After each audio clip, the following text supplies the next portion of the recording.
Assalamualaikum warahmatullahi wabarakatuh. Selamat siang dan salam sejahtera untuk kita semua. Perkenalkan, nama saya Ranidia Pratiwi, mahasiswi Magister Teknologi Pendidikan. Baik di sini yang terhormat Ibu Dosen Feni Karolina MATSO selaku dosen pengampu statistika pendidikan.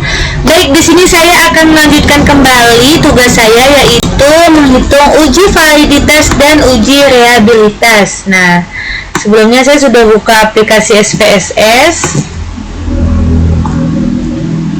Bentar, kita geser dulu ini. Nah, di sini saya sudah membuka aplikasi SPSS dengan data yang saya punya. Kemudian saya akan menghitung uji validitas dan uji reliabilitas. Nah, mengapa saya menghitung uji validitas dan uji reliabilitas? Karena supaya kita tuh mengetahui apakah penelitian kita ini valid atau tidak, atau reliable gitu. Nah, untuk mengambil dari data respondennya. Nah, jadi sebelum kita di sini, nah di data variabel ini, sebelum kita menganalisis dan mengolah data ini terlebih dahulu, gimana harus melanjutkan uji validitas dan reliabilitasnya dari item-item pertanyaan, di mana ada 17 item pertanyaan di sini supaya mengetahui valid atau reliabilitasnya udah apa belum. Di sini sebelum saya akan menampilkan sedikit penjelasan, kali ini saya akan melakukan validitas isi butir soal person product woman. Nah, uji validitas ini berguna untuk mengetahui kevaliditan dan kesesuaian. Nah, saya ada buat catatan. Uji validitas yang berguna untuk mengetahui kevaliditan dan kesesuaian kuesioner yang digunakan untuk peneliti dalam mengukur dan memperoleh data penelitian dari para responden. Nah, di mana ada dasar pengambilan keputusan uji validitas personnya, membandingkan nilai R hitung dan R tabel. Jika R hitung lebih besar dari R tabel maka valid, jika R hitung lebih kecil dari R tabel maka tidak valid. Nah, R tabel dilihat dari jumlah of N sama dengan 2 pada signifikasi 5%, maka N sama dengan 127, DF 107 kurang 2 sama dengan 125. Langkah-langkah validitas dari produk momen melalui SPSS di sini, di mana kita langsung saja klik analyze, kemudian kita klik correlation, kemudian kita klik difference. Sebelumnya saya sudah menghitung nih, saya kembalikan dulu.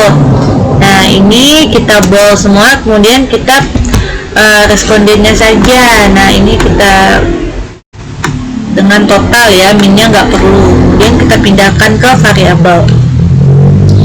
Nah, dimana setelah kita pindahkan ke variabel, kemudian di collection coefficient-nya kita klik person, kemudian kita klik details, kemudian kita klik OK. Kita tunggu sebentar untuk uji collection-nya. Jadi langsung muncul di sini uji collection-nya, di mana kotak yang pertama kita bisa lihat.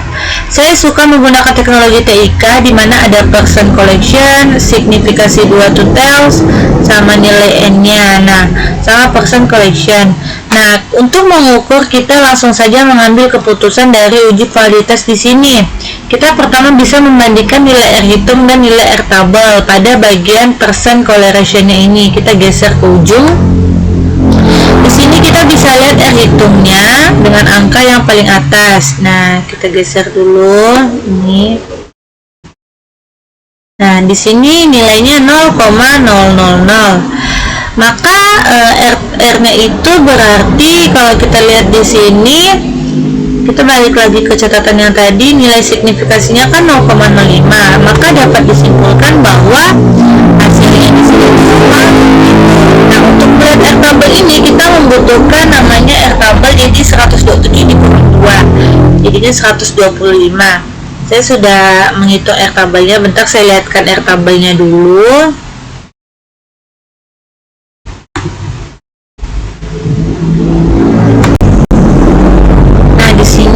Untuk R tabelnya saya lihat, bentar.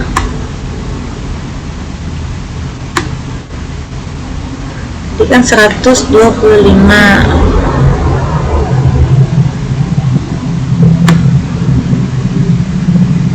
Nah, 0,1743, maka item 02 itu disebut dengan valid ya. Kita bisa lihat di sini. Nah, kita balik lagi ke SPSS-nya. Nah, yang nomor 3 kan 0,5091. Nah, ini juga lebih dari 0,05. Di situ juga sudah ada dikoreksi satu persatu ya, dari 1 sampai 17 ini udah saya koreksi. Bentar. Agak ngelek. Kita wajib menghitung R hitungnya dari item 1 sampai 17. Kita cek satu-satu apakah kesemuanya ini kuesioner berdasarkan R hitung dan R tabel. Memiliki nilai R hitung dan R tabel di sini, maka item disebut dinyatakan valid gitu loh. Ternyata agak lemot nih, nggak bisa diturunin ke bawah ya. Aduh, sayang sekali.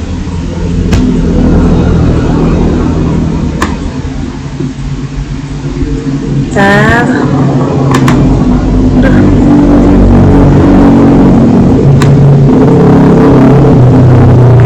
Guys, bentar. Nah, itu dasar yang pertama kalau kita mau ambil keputusan, di mana pengambilan keputusan yang kedua itu juga kita bisa melihat nilai signifikasinya. Ini tadi ya. Karena tadi rata-rata nilai signifikasinya lebih dari 0,05.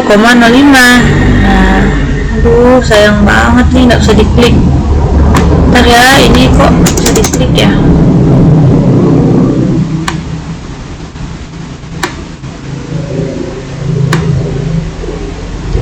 Nah, kita lihat yang ketiga juga 5,91. Nah, jadi yang saya maksudkan di sini, jika kita lihat kolom yang kedua, ini kan kolom yang kedua, virtual relationsnya tadi yang ketiga berarti 0,000.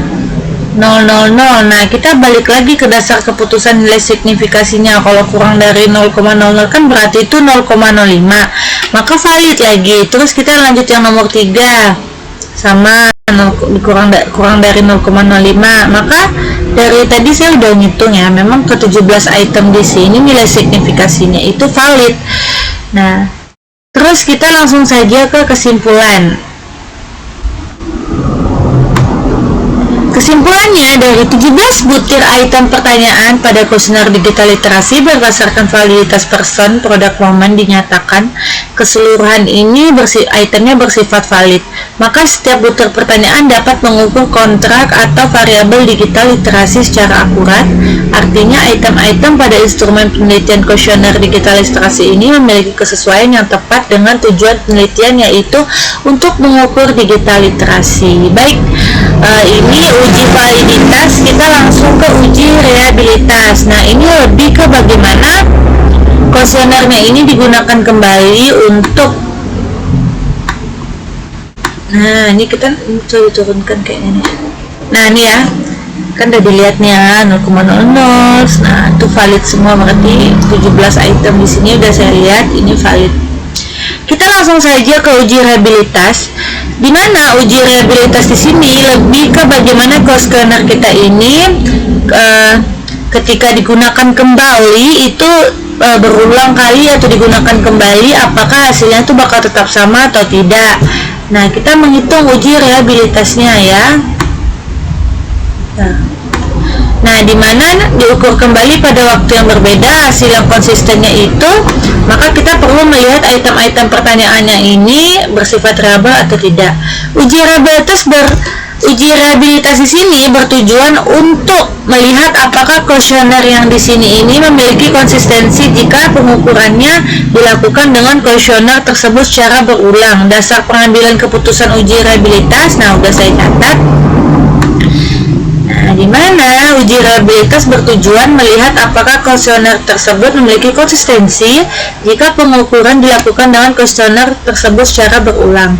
Dasar pengambilan keputusan uji reliabilitas Cross-Bench Alpha menurut Watma Sujarwar tahun 2014. Nah, saya udah ngambil dari beberapa kutipan. Kuesioner dikatakan reliable jika nilai Cross-Bench Alpha lebih dari 0,6, semakin menuju ke 1 menunjukkan reliabilitas yang tinggi.